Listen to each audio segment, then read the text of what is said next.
So when we created our controller, we added a special scope variable at the top.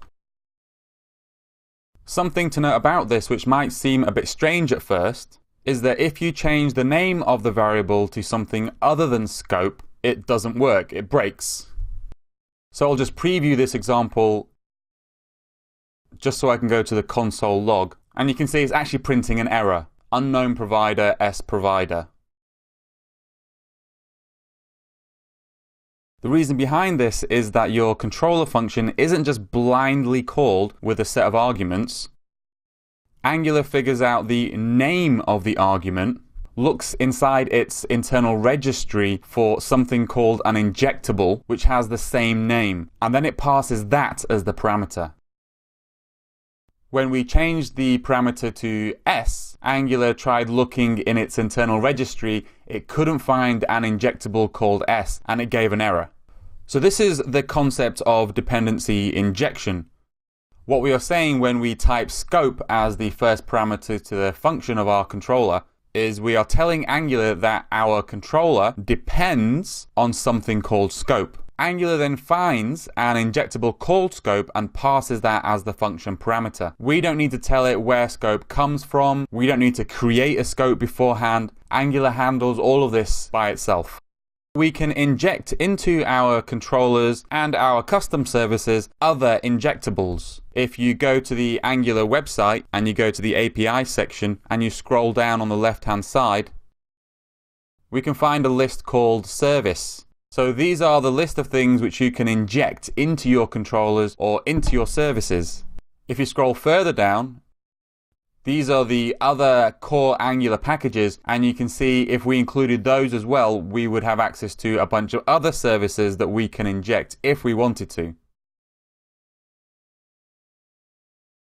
So if you wanted to use one of these services, all you have to do is copy it as is, exactly, and just add it to your function parameter list. And since Angular figures out the injectable by its name, the order doesn't matter. So these services are actually created by providers. So just scrolling up a little bit here, you can see we've got a provider section. And for some of the services, there's an equivalent provider with the same name but ending in the title provider. So for a HTTP service, we have a HTTP provider. So a provider creates the service. A HTTP provider creates the HTTP service. And there's a way in Angular of hooking into a provider before it creates the service. And it allows us to add certain configurations. So we configure the provider so when it does eventually create the service, it creates a service configured in a way that we want it to be configured. So I just pasted some code in here. So with providers, we can only inject them in what's called an app.config section. When Angular bootstraps itself, when it first loads, before it calls all the controllers and all the services, it calls all of its config sections. And in config sections, this is where we can inject providers. This is really where we can configure our Angular application. So in this example, I've injected HTTP provider. For each provider, the configuration and what you can do is different. For HTTP provider, you can add a default header to all the HTTP requests. So Angular has a bunch of these injectable services that you can leverage. If you use a third-party package, that might come with some of its own injectable services. Ionic itself comes with a few injectable services as well. Or you can create your own. So I'm going to create a service that returns the list of people from the ng-repeat example. This example I've got in front of me.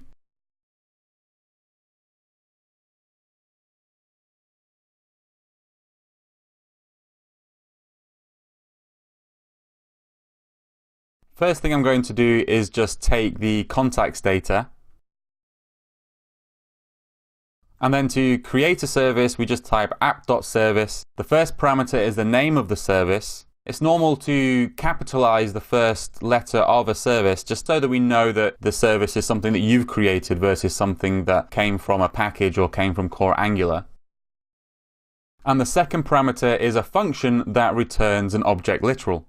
And inside that object literal, I'm just going to add one parameter called contacts. I'm just going to add our contacts data. We've now created our own service, our own injectable service. So to consume it in our controller, we just copy and paste the name of the service and add it to our function parameter list. And then we just assign the contact service.contacts to the scope model.contacts.